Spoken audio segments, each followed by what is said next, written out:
Bueno, en la semana pasada, estuvimos avanzando sobre el tema del proceso del aprendizaje y estuvimos revisando el trabajo que estamos haciendo en este momento sobre la historia de nuestros aprendizajes. Y en el encuentro de hoy les voy a hacer una presentación breve de algunos autores que han hecho aportes sobre el aprendizaje. En el aula virtual había una ficha de lectura que se llamaba Teorías del Aprendizaje y yo la bajé a esa ficha porque he estado en estos días en proceso, digamos, de reescribirla. Le he hecho modificaciones y todavía no se las he subido. Quería tenerla lista para este encuentro de hoy, pero no la he podido terminar como a mí me gusta entregarla como ficha de lectura. Así que le estoy haciendo unos últimos retoques y se las voy a subir entre mañana y a más tardar pasado mañana. Pero lo que ustedes van a encontrarse en esa ficha tiene que ver con aportes que hacen autores sobre la experiencia del aprendizaje. ¿Mm? Les pido que aprovechen y tomen nota de algunas ideas centrales que yo les voy a presentar. Ustedes, esto que yo voy a desarrollar ahora lo van a encontrar más ampliado en esa ficha de lectura y también estoy buscando enlaces por ahí a videos que también pueden servirnos de apoyo, que sean videos cortos, que sirvan de apoyo, para comprender un poco mejor esos aportes sobre el aprendizaje. Si alguien necesita hacer alguna pregunta, escribe ahí en el chat y lo vamos a ir abordando. ¿Ok? Si se llegara a producir algún problema con la señal, que se corta, como ha pasado alguna otra vez, bueno, paciencia y vemos cómo seguimos. Bueno, en la clase anterior, en la clase, más que en la clase, en el encuentro anterior, yo les había comentado que en el campo de la psicología del aprendizaje podemos encontrar lo que se llaman las diferentes teorías sobre el aprendizaje, y las teorías del aprendizaje tienen que ver con un posicionamiento que determinados psicólogos o psicólogas eh, tienen respecto de la experiencia del aprendizaje. Entonces, de acuerdo a cómo nos posicionamos ante la experiencia de aprender, eh, empezamos a mirar determinados aspectos de esa experiencia y empezamos a tomar en cuenta algunos, no tener en cuenta otros, y a lo mejor los aportes que a un grupo no le interesan, a otros sí le interesa, y cada uno hace sus aportes desde sus propias también convicciones filosóficas, científicas, y, y también convicciones sobre las propias experiencias de la vida. Eh, Así es que nos vamos a encontrar en el campo de la psicología con dos grandes corrientes en torno al aprendizaje. Existen lo que se llaman las teorías asociacionistas, es decir, que el aprendizaje consiste básicamente en una experiencia de asociación. ¿Y qué se asocia? A un estímulo se le asocia una respuesta. Y esa asociación, en la experiencia de la asociación, acontece el aprendizaje. Por lo tanto, lo que más importa en la experiencia de asociación es que quien está aprendiendo sea eficazmente guiado, conducido, por su docente. El rol principal en la experiencia de asociación, el rol principal lo ejerce el docente, porque el docente aparece como una especie de ingeniero que diseña cuál es el estímulo y la respuesta que debe conectarse con ese estímulo. Y esa experiencia de asociación pasa con comportamientos, pasa con conocimientos, ideas, conceptos, y eso es lo que nosotros hemos visto básicamente cuando estudiamos el conductismo.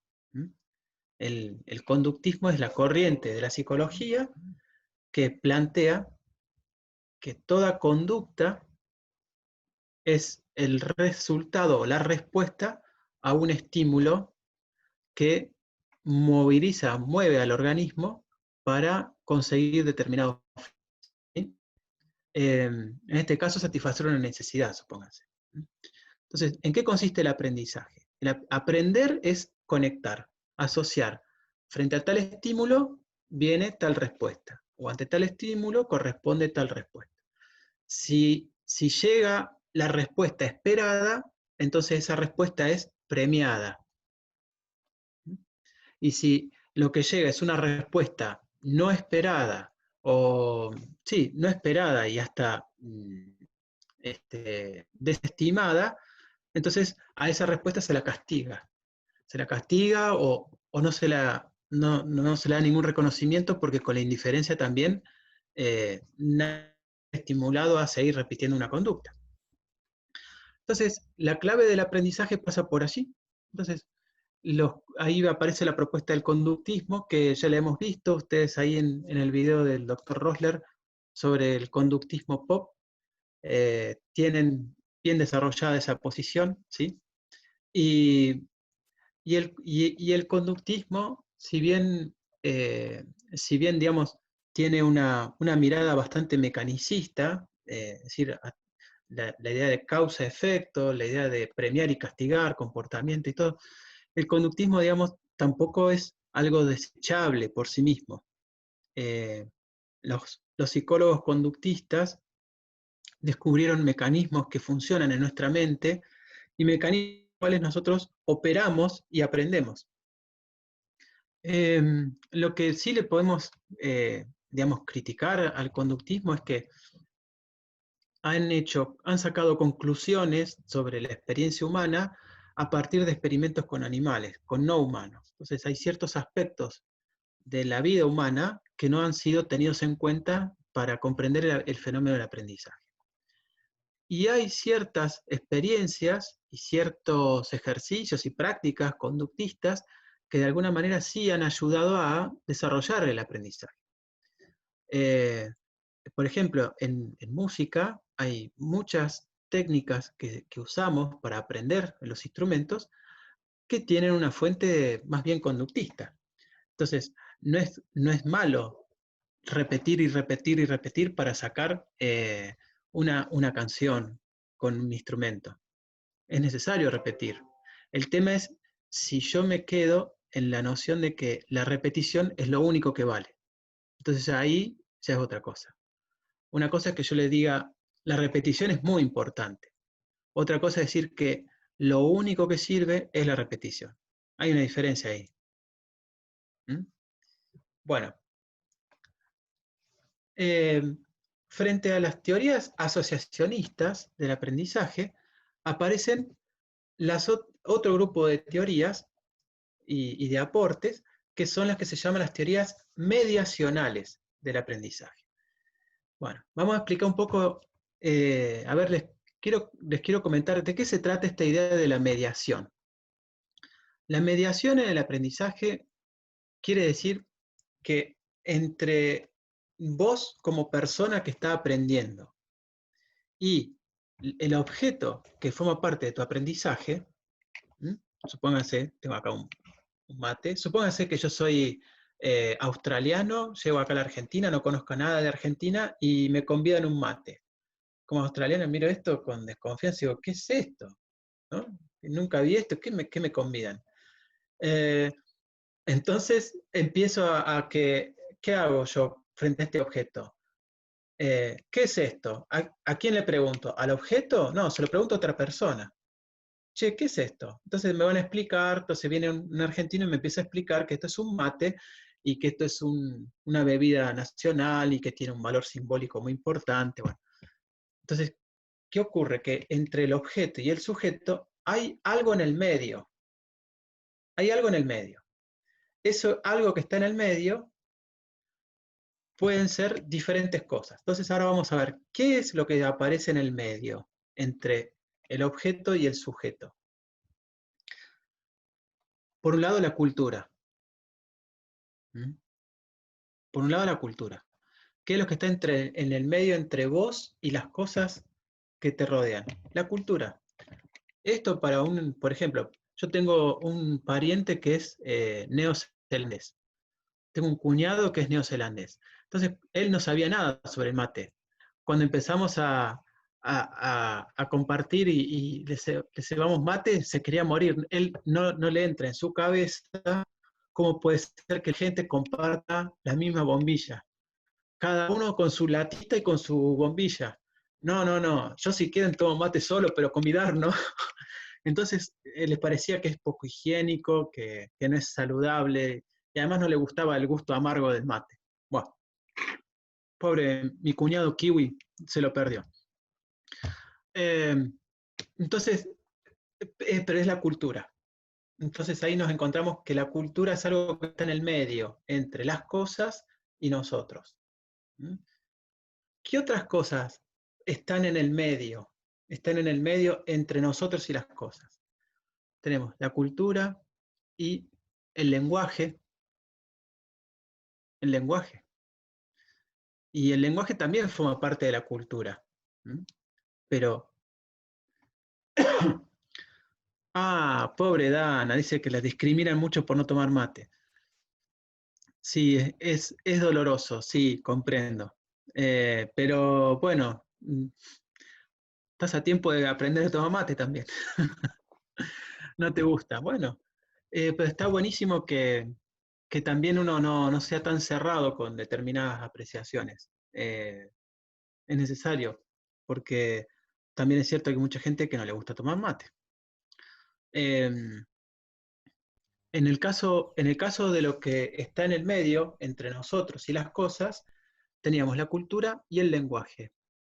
El lenguaje es una herramienta que nos permite comunicarnos, comunicarnos con nosotros, como está aconteciendo ahora acá,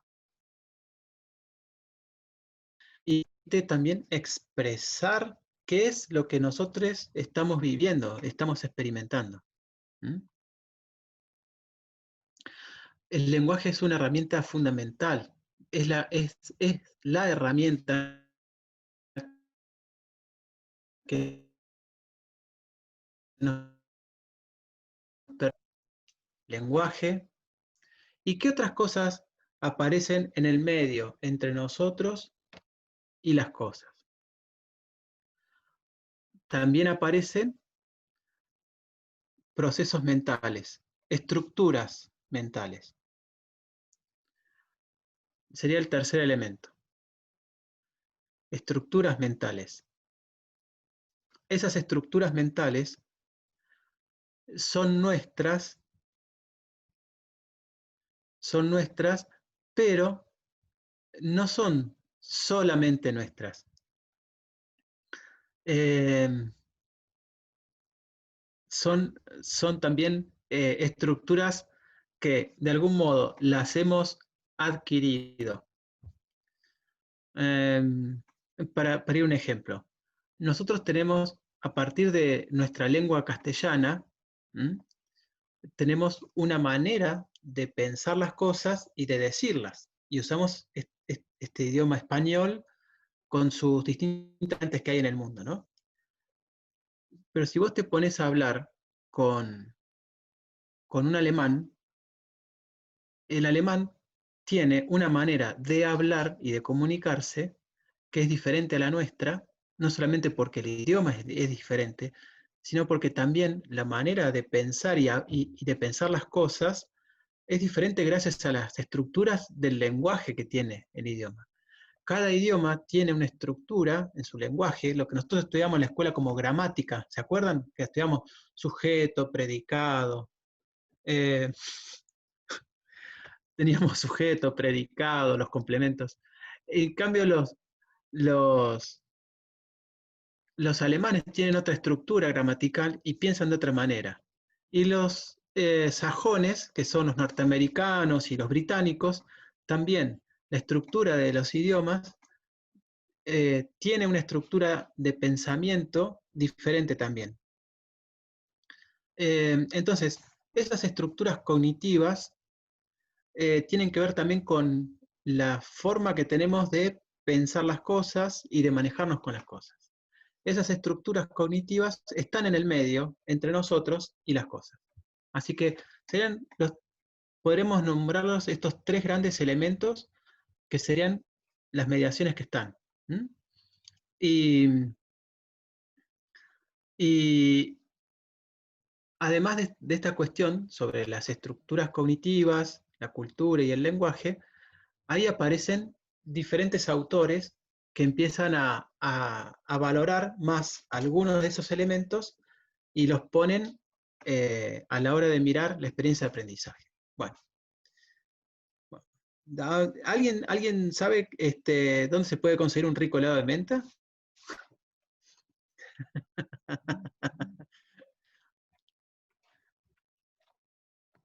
Bueno,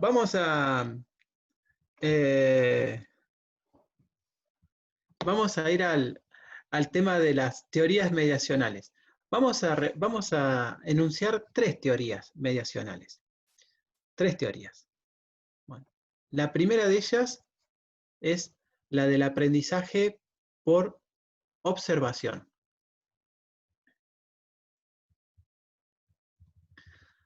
La del aprendizaje por observación,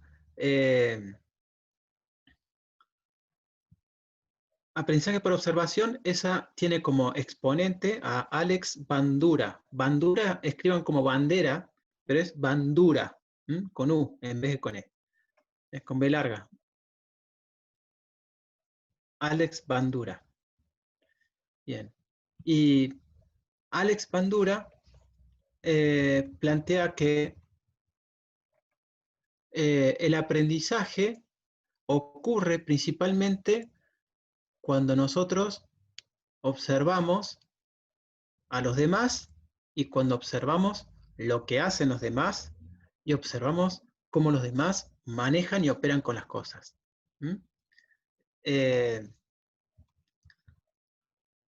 Entonces, aquí la clave, y esto es parte de lo que yo les decía que son ideas centrales las que voy a enunciar hoy simplemente para que ustedes tengan como un esquema sintetizado. Para Bandura, lo más importante es que en la escena de la vida social, cuando somos niñes, cuando somos adolescentes, cuando algo no lo sabemos y estamos empezando a aprender, lo primero que hacemos es observar. En la observación se produce un proceso de aprendizaje, que ese proceso de aprendizaje tiene 4 pasos. Primero, la de la observación. Al observar, yo lo que hago es adquirir un modelo, adquiero una información. A eso que me está entrando, el segundo paso es lo retengo a la memoria. Tercer paso, lo ejecuto. Y el cuarto paso es valorar las consecuencias. Valorar las consecuencias que produjo esa cosa que yo he ejecutado. Entonces, fíjense cómo hay elementos bien del conductismo que están allí, pero este autor no es conductista. Este autor lo que te plantea es, cuando nosotros aprendemos mirando qué hacen los grandes. Hay Hay una publicidad de hace unos años atrás que forma parte de lo que yo le estaba planteando como enlaces para ver, eh, que se llamaba Children See, Children Do. Los chicos ven, los chicos hacen. Bueno, la teoría de Bandura se puede resumir en eso. Lo que los niños ven, eso van a hacer. ¿Y qué es lo que hacen? Y los chicos, cuando somos chicos y cuando somos aprendices, ¿qué hacemos? Y miramos qué hace el que sabe. Miramos qué hacen los más grandes. Los miramos, lo memorizamos, lo aplicamos, lo repetimos.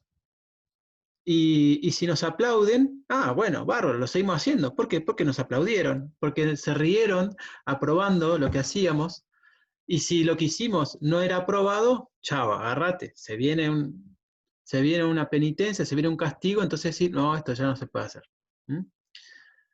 Bien, básicamente esa es la teoría de Bandura, que el aprendizaje, lo principal pasa por la observación y ahí aparece la idea del adulto y la del docente como un modelo en quien se fijan sus aprendices. ¿Mm? Y sobre todo en el ámbito de la música, esto es algo muy estimado. Muchas veces valoramos a nuestros maestros que nos enseñaron el instrumento eh, casi con una especie de admiración y, y tomamos sus aciertos y hasta sus vicios. ¿Por qué? Porque admiramos a los maestros. Entonces, casi como que copiamos su estilo, su manera de tomar el instrumento, su manera de llevarlo, de interpretar. ¿Sí? Bueno, esa sería una de las teorías. Esta teoría de la observación pone el foco en la cuestión social. ¿Sí? Eh, Así que ahí tenemos la primera propuesta. Y después, el segundo grupo de teorías mediacionales eh, es el grupo de las teorías de la psicología cognitiva. ¿Mm?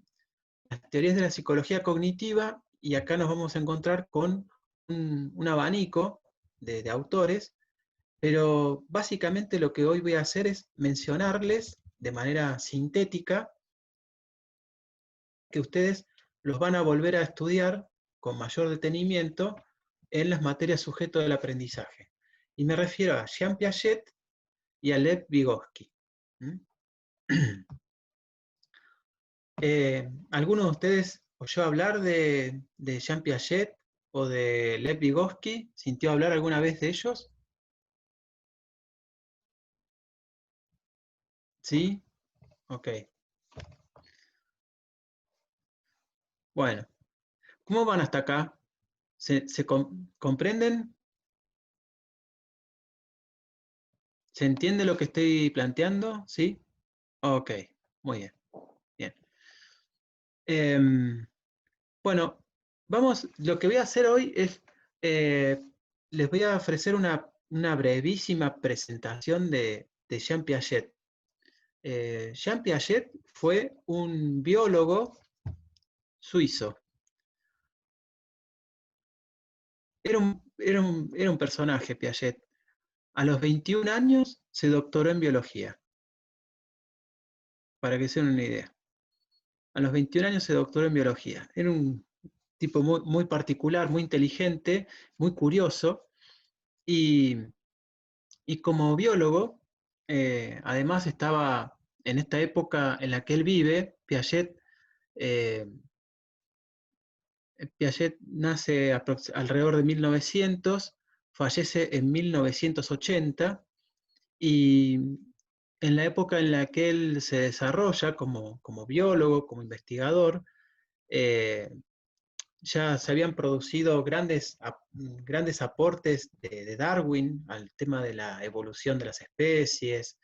Las ciencias naturales estaban en su auge, estaban de moda, y había mucha curiosidad mm, acerca de varios procesos evolutivos, y una cuestión que llamaba la atención a Piaget y que fue la pregunta que a él lo movilizó en su vida es: ¿cómo es posible el pasaje de un no saber a un saber? ¿O cómo es posible el pasaje de saber algo a saber más? ¿Qué pasa ahí, en ese lugar? Desde no saber o saber algo a saber más. Entonces, él se puso a indagar y a explorar y a experimentar con seres humanos, porque a él la pregunta la sitúa en la vida humana, no se pone a ver qué hacen los animales. Ya los conductistas se habían dedicado a eso, la psicología científica también.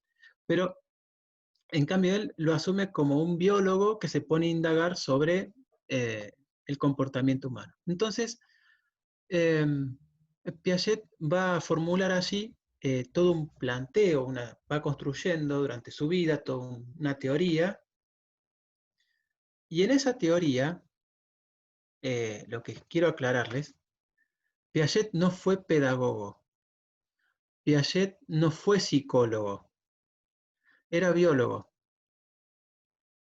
y Piaget nunca exploró sobre el tema del aprendizaje dentro de las escuelas, nunca exploró sobre el aprendizaje metido en un aula, siempre hizo sus estudios y sus aportes a partir de experiencias con personas de manera individual o con pequeños grupos de personas, pero no con la intención de generar una didáctica. ¿Mm?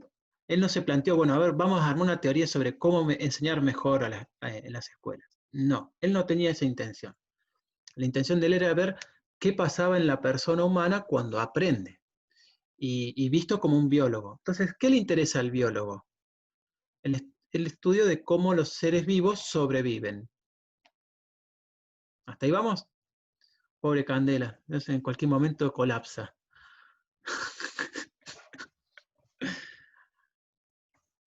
Eh, bueno, mirá, a Piaget en realidad le interesaba eso. ¿Cómo los seres humanos sobrevivimos? ¿Qué hacemos para poder sobrevivir? Entonces, Piaget agarró y se puso a ver y descubrió, digamos, fue descubriendo que dentro del ser humano acontecen una serie de procesos mentales, y esos procesos mentales están sostenidos y al mismo tiempo generan estructuras mentales. ¿Vamos? Entonces, en Piaget eso es lo más importante, que el ser humano, a medida que interactúa con las cosas, a medida que interactúa con la realidad, empieza a hacer procesos en su mente y genera estructuras que le permiten manejarse en la realidad. Eso nos produce una información, y esa información, en la medida que la asimilamos y en la medida en que la acomodamos en nuestra vida, nos permite emitir respuestas que nos garantizan la supervivencia. Esas conductas y esas respuestas que garantizan la supervivencia son las respuestas inteligentes. ¿Qué es una respuesta inteligente? Todo aquel comportamiento o todo aquel conocimiento que permite la supervivencia humana en el ambiente en el que se está. Entonces, es tan inteligente el saber manejar una balsa en el medio de una cultura situada en una isla, pero manejar una balsa en una sociedad que vive en el desierto de Atacama, por ejemplo, en el norte de Chile, en el norte de Argentina, en la zona del desierto, no es un saber que nos sirva. En cambio, saber manejar una balsa en una sociedad, en un pueblo costero o en un pueblo que está a la orilla de un río, sí es fundamental. Entonces, no cualquier conocimiento es válido, sino aquel que sirve para resolver supervivencia. A partir de esa distinción, aparece allí algo importante, que es todo lo que nosotros incorporamos como saber y como conocimiento, es inteligente en la medida en que nos ayuda a resolver nuestras necesidades de supervivencia.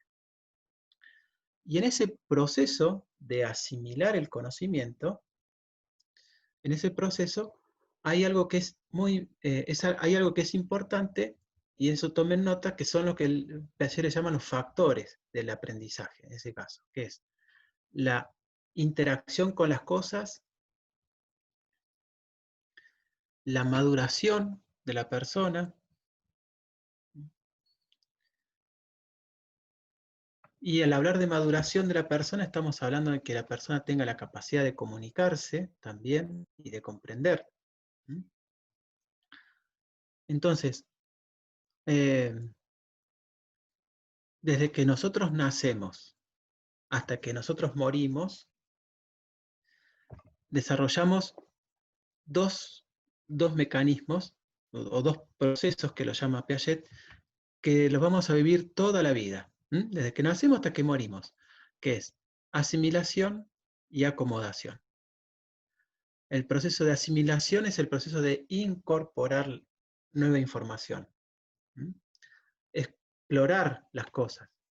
¿Qué hacemos principalmente en nuestros primeros 2 años de vida? Manipulamos las cosas, nos llevamos las cosas a la boca.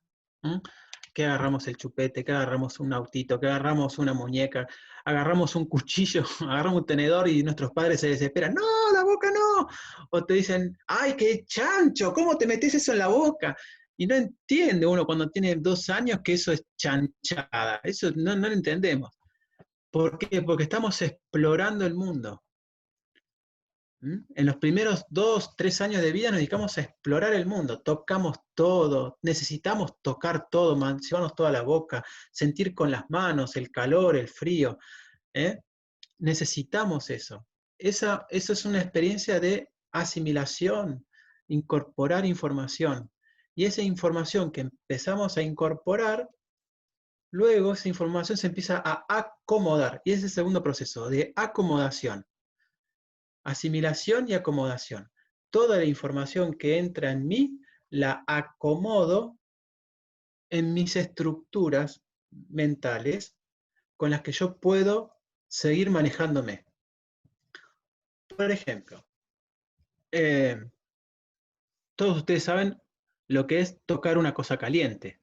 La estufa cuando está prendida, o agarrar la manija de una olla que quedó justo mal puesta en la hornalla, entonces vos agarrar confiado la manija de la olla y resulta que la manija está recaliente y te quemas la mano y soltás la mano enseguida. ¿Y eso de dónde lo aprendiste? De la experiencia de haber tocado algo caliente. Entonces, todo eso son experiencias que generan asimilación y acomodación. ¿Cuál es la acomodación allí? El calor es algo que me pone en riesgo la salud, entonces, ¿qué hago? Retiro mi cuerpo de la fuente de calor. Eso uno dice, es algo reflejo. Sí y no, puede ser también aprendido. Hay muchas cosas que las aprendemos. Entonces, cuando hacemos asimilación y acomodación, generamos adaptación. Entonces dice Piaget que la inteligencia es adaptación. Una persona es inteligente cuando su vida se adapta al ambiente en el que vive. Cuando las respuestas que da esa persona se adaptan al ambiente en el que vive, son respuestas inteligentes. Así que fíjense que no hablamos acá de coeficiente intelectual, ni si sos un genio. Estamos hablando de la inteligencia como capacidad de adaptarte al ambiente en el que vivís para poder sobrevivir y dar tus respuestas que te permitan conservar tu vida. Por supuesto que la vida, el ambiente humano, es un ambiente más complejo, porque en el ambiente en el que vivimos, puede ser en una ciudad o en el campo, pero tenemos otras búsquedas, otras inquietudes. Entonces, Piaget, durante su vida, se focalizó mucho en explorar cómo aprendemos ciencias porque a él le gustaba mucho, como era biólogo, le gustaba mucho la experiencia científica. Entonces, le gustaba hacer muchas experiencias con los chicos sobre cálculos matemáticos, sobre experiencias de experimentación científica, y así fue descubriendo una serie de cualidades sobre el conocimiento humano que ustedes los van a ver más detalladamente cuando cursen sujeto del aprendizaje. ¿Mm? Por ahora lo más importante, me parece que lo central es que en Piaget el aprendizaje es una experiencia en la cual lo que hacemos nosotros es construir, ¿m? Hacemos un proceso de construir una información que nos permita plantear respuestas que garanticen la supervivencia en el ambiente. ¿M? Y que en ese proceso Piaget pone más el foco en lo que sucede en nosotros como personas, en lo que nos sucede con eso que yo les decía recién, con esas estructuras y con esas operaciones mentales que hacemos. No se fija tanto en cuánto influye el entorno, cuánto influye la gente que está alrededor nuestro.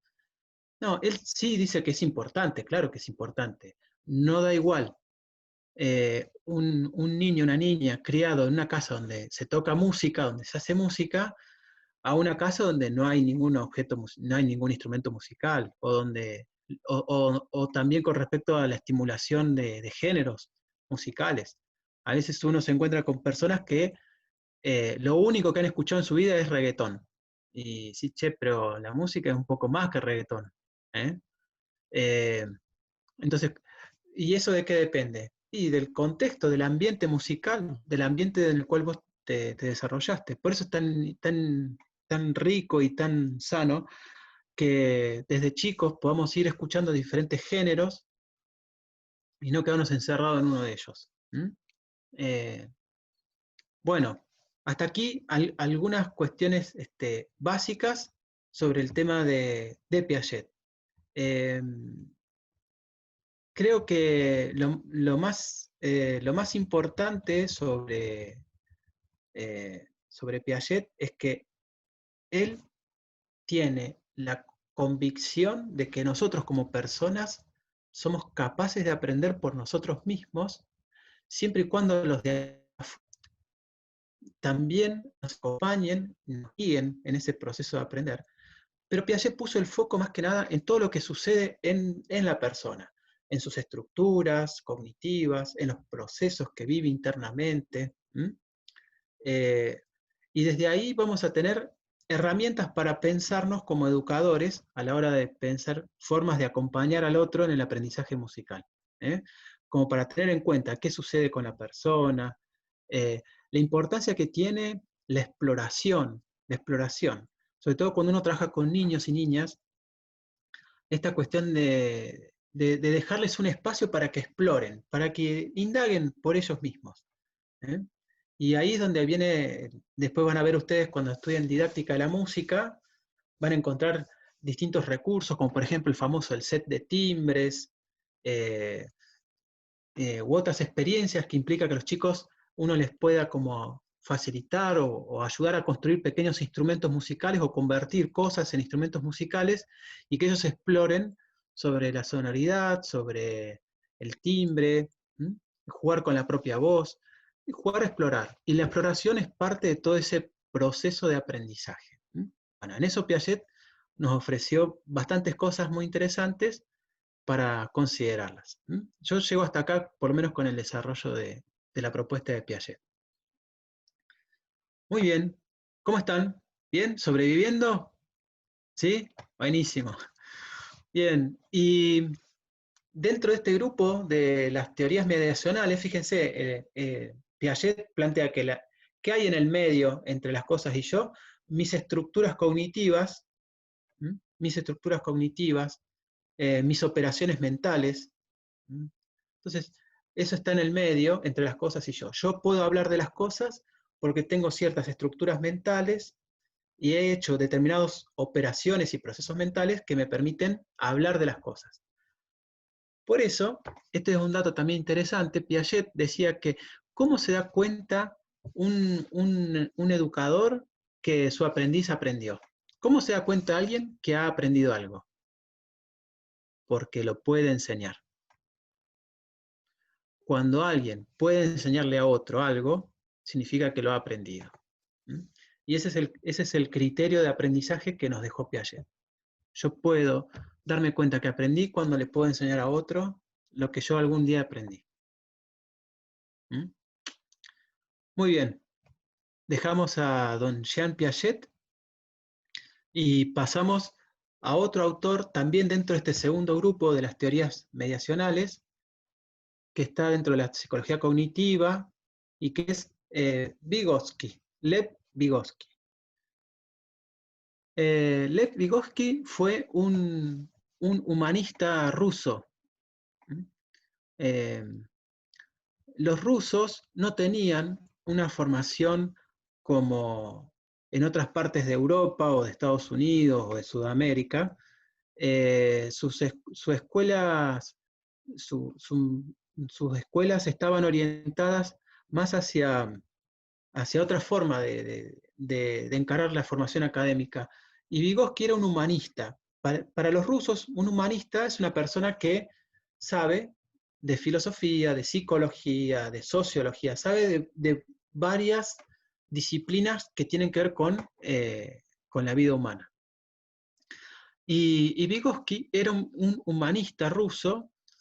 Él nació a fines del siglo XIX, a fines de 1800, y murió muy joven. Vygotsky murió a los 36 años de una pulmonía. eh, y murió muy joven en lo mejor de su trabajo de investigación y de estudio, y fue contemporáneo con Piaget. Se conocían de nombre, pero no llegaron a intercambiar, no tuvieron la posibilidad de intercambiar.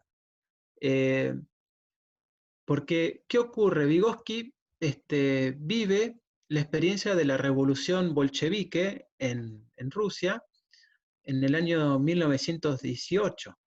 En 1917 se produce la revolución bolchevique que destrona el imperio de los zares de Rusia y que instala la revolución comunista, que se genera allí la aplicación del comunismo en Rusia. Entonces se genera el aislamiento de Rusia respecto del resto de Europa. Ese aislamiento lleva a que Vygotsky quede encerrado, digamos, en Rusia, y todo su trabajo no se socializa, no se divulga. Eh, Se supo algo en la época en que él vivía y algunas cosas que trascendieron, pero después, durante años, gracias a esa política de aislamiento que fue la Unión Soviética, eh, todo el trabajo de Vygotsky quedó básicamente cerrado y desconectado del resto de la sociedad occidental. Eh, el, a Vygotsky se lo vuelve a reflotar, se lo vuelve a conocer recién acá, en la década del 80. Recién en la década del 80. Así que pasó mucho tiempo entre que Vygotsky escribió y que sus trabajos han sido reactualizados. Bueno, pero ¿qué es lo que nos ofrece Vygotsky? ¿Qué es lo que nos ofrece Vygotsky y que me parece importante que nos detengamos a mirar?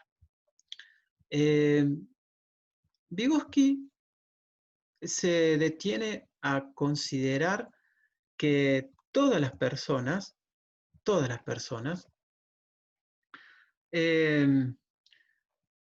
tenemos algo que vamos desarrollando poco a poco en la vida y que es lo que nos destaca como seres humanos, y que eso es la conciencia. Sí, los maté con esa perspectiva. No se imaginaban eso, tal vez. Él dice que los seres humanos en la vida vamos desarrollando nuestra conciencia, y en el desarrollo de nuestra conciencia se va produciendo la experiencia del aprendizaje. Ahora, en el desarrollo de esa conciencia, el desarrollo de la conciencia, si bien es una tarea personal, no se acaba allí, sino que el desarrollo de la conciencia es una tarea social. Y entonces, la experiencia del aprendizaje es una experiencia principalmente social. Y por eso la teoría de Vygotsky se la llama la teoría sociohistórica, porque ese nombre no se lo dio él, pero es el nombre con el cual hoy conocemos el aporte de Vygotsky. La corriente sociohistórica lo que plantea es que el aprendizaje, si bien es un proceso que acontece en la individualidad de cada uno de nosotros, es un proceso que se debe en gran medida y gracias a nuestra condición de seres sociales. Y entonces allí Vygotsky plantea algo que, que es fundamental, y es que todo lo que nos está en nosotros como conocimiento, primero estuvo fuera de nosotros. Y entonces, para que nosotros aprendamos algo, tiene que suceder una experiencia de intercambio. En la experiencia de intercambio,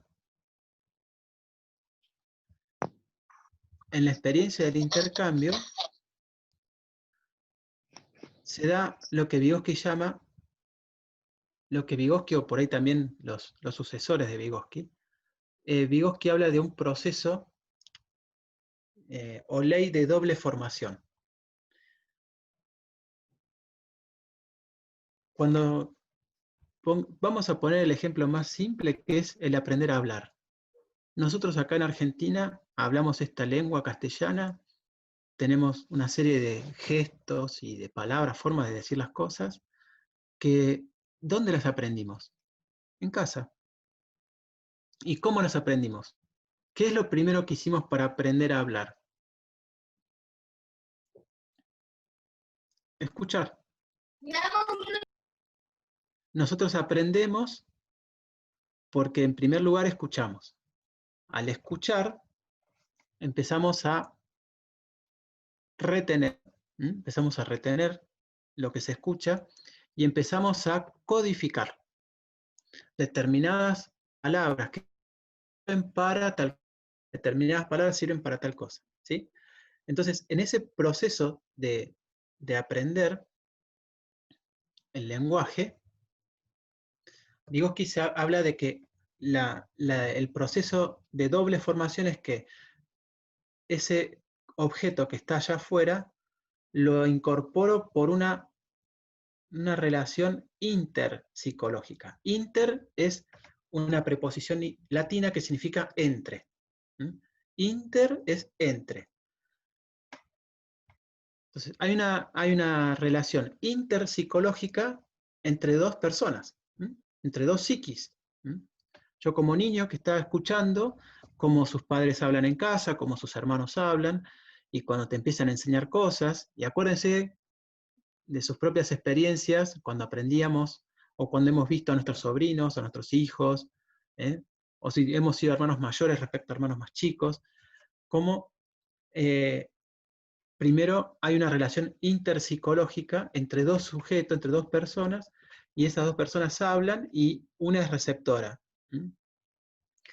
Y después hay un segundo proceso, que es eso que hay interpsicológico, después deviene en un proceso intrapsicológico.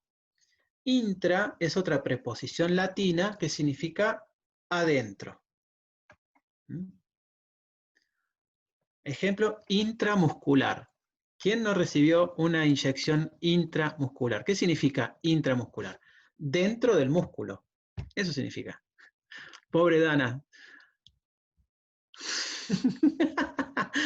¿Quién más ha recibido? Yo también. Significa que duele, claro. Intramuscular. intrapsicológico es dentro de la psiquis. Dentro de la psiquis acontece otro proceso. ¿Cuál es ese proceso? Que es el proceso de atribuirle un significado a esa palabra que acabo de escuchar, y que a esa palabra que acabo de escuchar, no solamente que le doy un significado, sino que también empiezo a darme cuenta para qué lo puedo usar. Bueno, todo eso es lo que nosotros vamos viviendo desde chicos. Cuando escuchamos, hasta que empezamos a balbucear y empezamos a usar el lenguaje. ¿Sí? Todo ese proceso, Vygotsky lo llama como el proceso de la doble formación.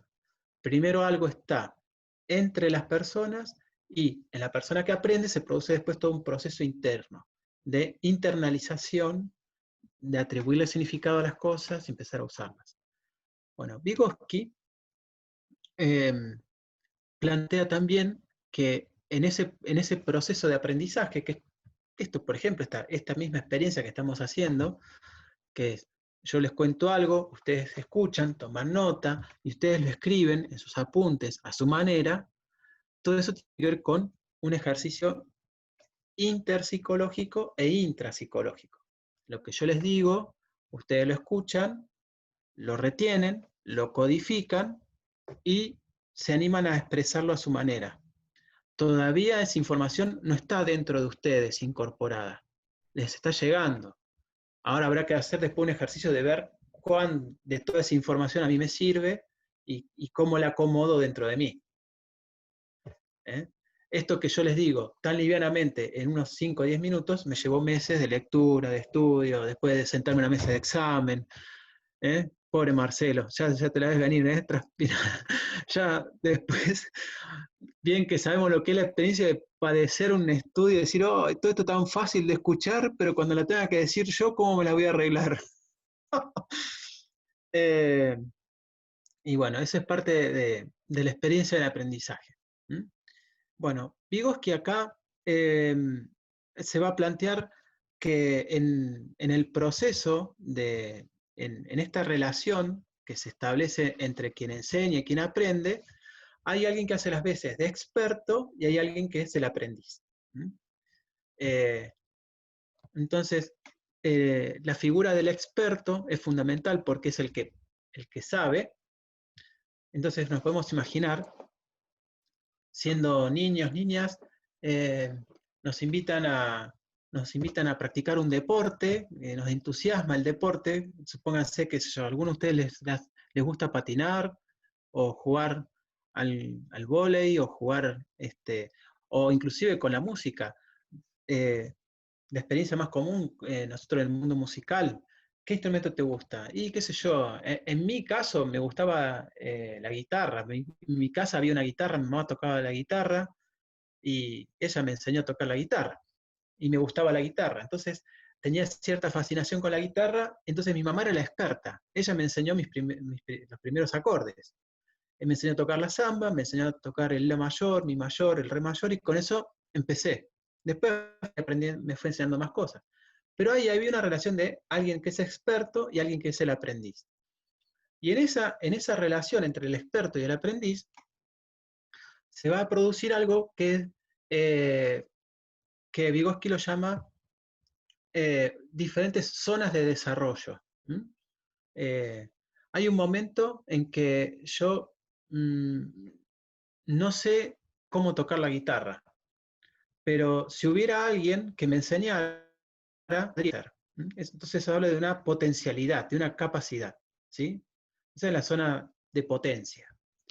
Después está el momento en que yo agarro efectivamente la guitarra y empiezo a tocar, y empiezo a tratar de imitar los acordes tal como me los muestra quien me los enseña, y a tratar de sacar un rasguido de la manera como me lo enseña el experto. Sí, entonces, yo ahí me doy cuenta que estoy en una zona que Vygotsky la llama de desarrollo próximo. ¿Qué significa ese desarrollo próximo? Que lo que estoy aprendiendo lo puedo hacer gracias a que hay alguien que me está sosteniendo y me está acompañando en ese proceso. Y después está la zona de desarrollo real, que es, bueno, yo ahora ya toco la samba y la puedo tocar por mí mismo. ¿eh? Así que pidan, ¿qué quieren? ¿Tocamos alguna samba? Pidan, acá estoy, toco, y eso es zona de desarrollo real, que es algo que yo ya lo sé hacer por mí mismo, ¿m? Y lo puedo hacer porque yo incorporé. ¿Qué es lo que ha sucedido entre ese estadio inicial de la potencialidad, de la capacidad, y este último estadio? Que en el medio había una zona de desarrollo en la que los pasos que fui dando, los fui dando con el apoyo de alguien que era el experto, que fue el que me fue acompañando y me fue guiando y me fue ayudando a ganar, ¿qué? Autonomía. Ese proceso de acompañar en el aprendizaje a otro, los sucesores de Vygotsky lo llaman el proceso del andamiaje. Es decir, lo que hacemos es ofrecer un apoyo, una estructura, que a esa persona la ayude a construir su propio conocimiento. ¿Y qué es el andamiaje? Bueno, ustedes han visto andamios en las obras de construcción. ¿Y qué hace un andamio? Es una estructura que no es fija, es una estructura que se puede desarmar, se puede rearmar, pero es una estructura que sirve como un apoyo para quien está construyendo una pared en altura. Entonces, cuando se termina de construir la pared, el andamio se retira. El andamio no está para siempre. Entonces, el andamio se retira. Entonces, ¿qué simboliza el andamio? Simboliza la acción de ayudar a sostener algo que se está empezando a hacer. El andamio simboliza una estructura que se le acerca a alguien para que pueda aprender algo y que lo pueda hacer por sí solo. ¿Cuándo se termina eso? Cuando la persona ya lo sabe hacer por sí sola. Entonces ahí el andamio se ha retirado o se ha incorporado, porque tal vez esos apoyos a uno le han servido para construirse ese conocimiento internamente. Por eso, fíjense que Vygotsky, de alguna manera, maneja conceptos bastante similares a los de Piaget respecto de lo que es asimilar, incorporar y hacer por sí solo las cosas. Nada más que Vygotsky pone su foco de atención más en la interacción, en el apoyo que genera la interrelación entre las personas, y le da más valor a eso. Así que de esa manera, básicamente esto también lo van a ver más en detalle cuando vean el sujeto del aprendizaje, van a ver más en detalle todos estos aportes de Vygotsky. Pero lo que es interesante destacar entonces, ¿qué es lo que está en el medio entre yo y las cosas? ¿Qué es lo que está en el medio, según Vygotsky? Lo que está en el medio es principalmente el lenguaje. El lenguaje y la cultura. Gracias al lenguaje y a la cultura, yo puedo aprender y yo puedo enseñar. Entonces, gracias a la posibilidad de la comunicación y a las costumbres y a todos los objetos culturales que tenemos, yo puedo aprender a resolver mis necesidades y me puedo apoyar en el saber y en la habilidad que tienen otros que son expertos. Pero el experto no necesariamente tiene que tener el diploma de la universidad colgado ahí atrás. Un experto puede ser tu hermano menor. Vos decís, pero ¿cómo mi hermano menor? Suponete que vos no tenés, vos sos un musicazo. Suponete que vos sabés tocar la guitarra, el piano, flauta traversa, sabés tocar 3 o 4 instrumentos y te sale bárbaro. Pero no sabés nada de electrónica. Pero resulta que tiene un hermano más chico que le encanta la electrónica y que de curioso se ha metido y sabe armar parlantes, equipos de sonido. Y vos no sabés ni siquiera fijarte si la ficha de conexión del micrófono está rota o le enchufaste al revés. No tenés ni idea de electrónica. Y vos le decía a tu hermano, che, esto, ¿cómo me doy cuenta que está bien o que está mal? Y tu hermano te agarra la ficha y dice, no, esta ficha está rota, che, hay que cambiarla. ¿Quién es el experto ahí? Es tu hermano más chico, pero es el que sabe. Entonces el ser experto no depende de la edad, no depende del título que está colgado en la pared de tu pieza. El ser experto es saber. Y el que sabe, sabe. Y no importa la edad que tenga, ni la condición. Para Vygotsky, los que saben van a ser los referentes de la experiencia del aprendizaje. ¿Mm? Eso llevado después al sistema escolar se tradujo como que el docente es el experto y es el que tiene que ofrecer apoyos y estructuras para que los demás aprendan. En la realidad, y más en la escuela de hoy, en muchas aulas el docente ya no es el experto. Muchas veces los mismos compañeros son expertos. Y esto ustedes seguro que lo han vivido en su experiencia de escuela secundaria, en su experiencia de escuela primaria también. Encontrarse con compañeras y compañeros que la tenían re clara en muchas cosas y que aprendieron más de esos compañeros que de sus propios maestros. Y eso no por despreciar al maestro, simplemente por saber reconocer al que sabe. Y cómo el que sabe se convierte en un experto que te ayuda, te referencia y te ayuda a aprender. ¿Sí? Por eso está interesante también conocer estos aportes de Vygotsky para repensar también lo que es la identidad docente y el perfil de docente. Porque a veces arrastramos esa matriz de que el docente es el sabelotodo en el aula y no somos eso. Y tal vez una de las cuestiones interesantes es descubrir que nosotros podemos ser buenos docentes cuando sabemos reconocer al que sabe y cómo podemos potenciar a que esa persona que sabe le pueda comunicar a los demás su saber para que los demás se enriquezcan con ese saber. Y se genera un circuito donde fluya el saber de cada uno y cómo el saber de cada uno enriquezca el del otro. Y eso es algo interesante para seguirlo pensando después en didáctica o en el taller 1 o en los demás espacios curriculares que ustedes cursen. ¿Eh? Bueno, ¿cómo estamos? Genaro, ¿cómo andas? ¿Bien? Rodrigo, bien. Nico, bueno. Tommy, ¿qué tal? ¿Bien? Bueno, me alegro. Em, Profe, sobre, sí, disculpe que interrumpa. Una sí, pregunta. ¿No es una especie, o sea, no se está contradiciendo lo que está diciendo uno del otro? Uf, ¿en qué me saltó el gallo. a ver.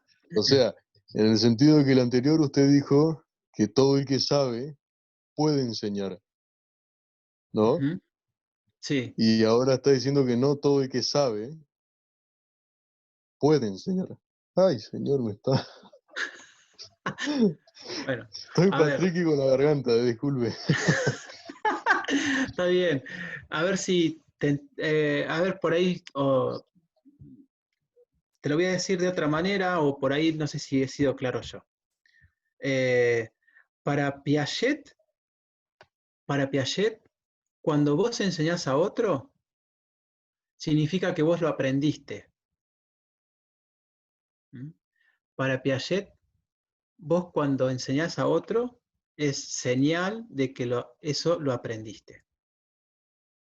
¿Mm? Hasta ahí. Eh, Ahora, ¿quién es el que enseña?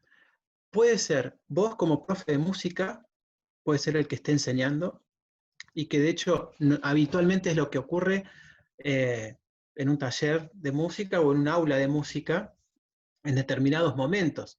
Vos como profe, se supone, sabés algo que los demás no lo saben y pones a la gente en experiencia de tomar contacto con eso y que construyan algo nuevo.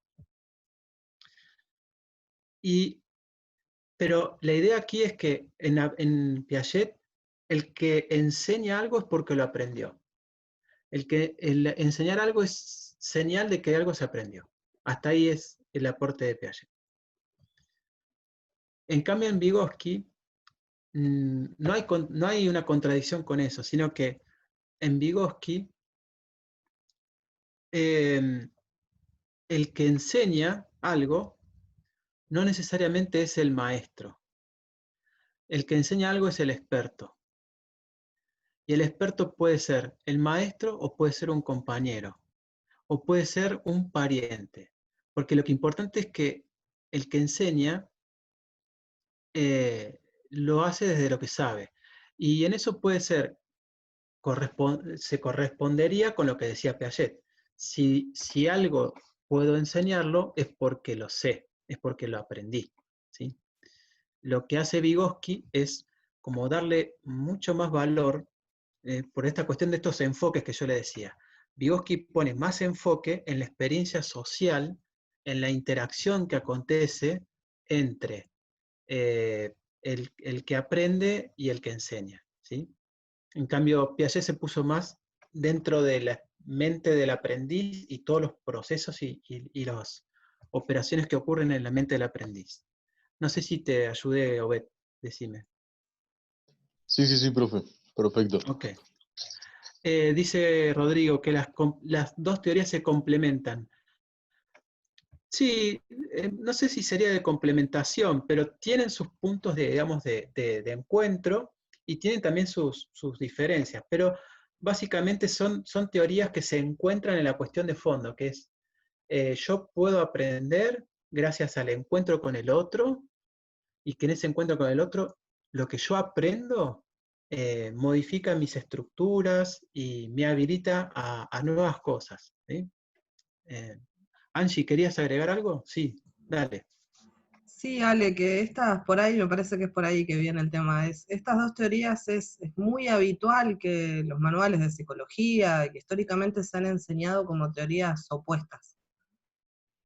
Y en realidad tienen una diferencia de base muy importante que es el concepto de desarrollo y cómo es la relación con el contexto social. Se suele ubicar a Piaget en un lugar más cientificista, en el cual aparentemente dejaría relegado la función de lo social a la hora del aprendizaje, y se suele poner a Vygotsky en un lugar donde pone en un lugar fundamental el contexto y lo social para llegar al aprendizaje.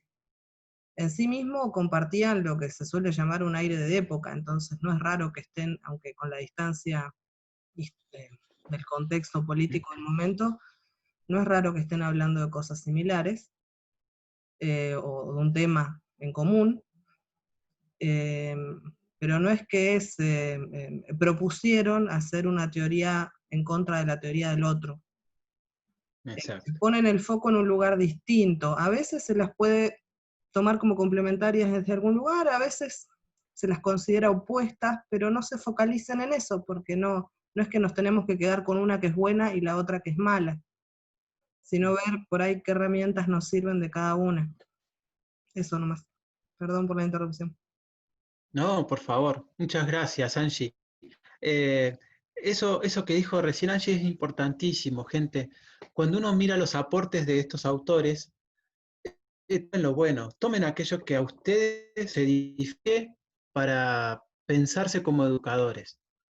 Hay ciertas cosas que propone Vygotsky que nos van a servir mucho para considerarnos como educadores musicales en un contexto determinado. No es lo mismo pensarnos como educadores musicales en una escuela rural, en la zona rural de acá de Departamento Confluencia o en la zona centro de la provincia, que pensarse como educador musical en una escuela, en una toma o en el centro de la ciudad, porque el contexto sociocultural es diferente y por lo tanto nos vamos a encontrar con realidades muy distintas respecto de estímulos, habilidades con las que las personas llegan y también hasta una forma diferente de concebir lo que es las relaciones de autoridad y las relaciones de paridad, porque no es lo mismo el contexto rural, con toda la idiosincrasia rural, que la idiosincrasia y los códigos que se manejan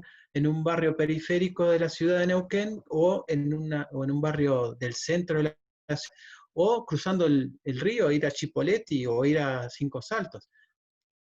Todas esas cosas son importantes considerarlas porque eso va a ser la realidad en la cual vayamos a trabajar y desde allí repensar, a ver, estos aportes teóricos que me hacen estos autores, cómo me pueden dar a mí herramientas para pensarme como educador en ese contexto en particular donde me toque trabajar.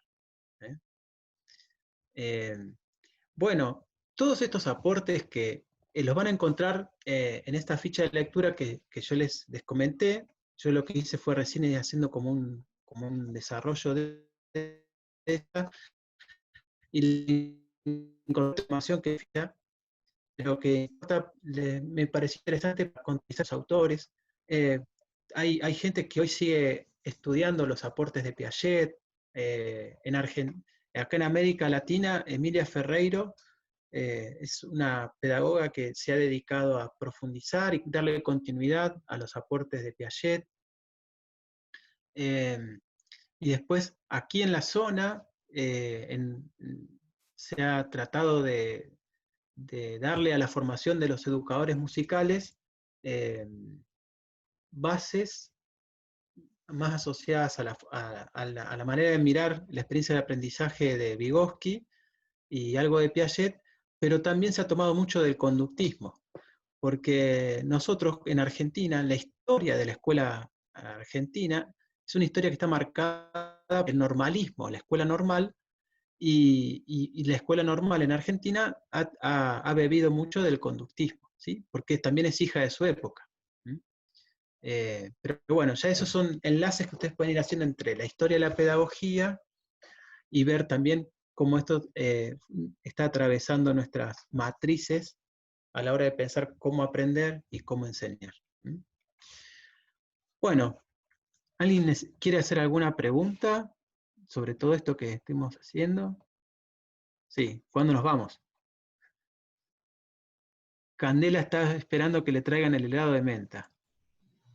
O que le hagan unos mates. O le renueven los mates.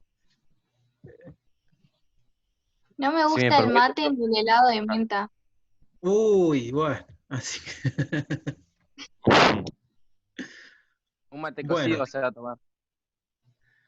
bien. Ahí sí. Bueno, Profe, vamos a dar por finalizada la parte de la grabación y del aporte teórico de hoy.